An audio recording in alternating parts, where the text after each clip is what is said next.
When I eventually got to the National Hospital in Abuja, after visiting the other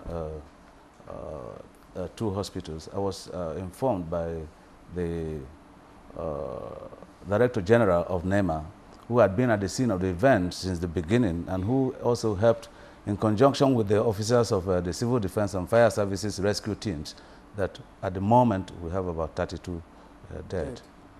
Muslims, Christians, young and old, the rich and the not too rich, the poor, were all victims of the crisis. And so whose interest is anybody serving?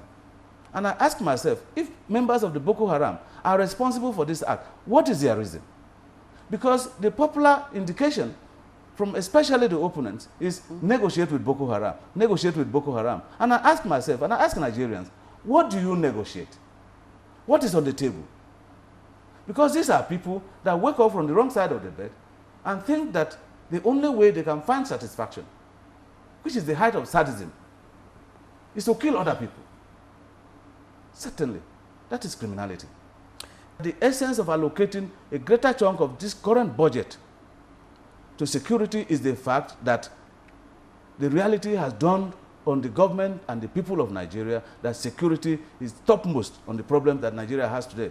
Because whatever you want to do, whatever development efforts that you put in place, unless you have peace and security, unless you have harmony, unless you have people that believe that the system can work again, no system can develop. And so we must first of all, therefore, tackle the problem of insecurity in the country to be able to develop our efforts and also execute them, to be able to attract foreigners also to come to this country, to believe that this country is safe for them to invest in. And that is exactly what we are doing here. And I assure you that whatever crisis that we are witnessing today can only be temporary. By the efforts that government is putting in place, I am very sure that in a matter of weeks and months, we will be on top of the situation.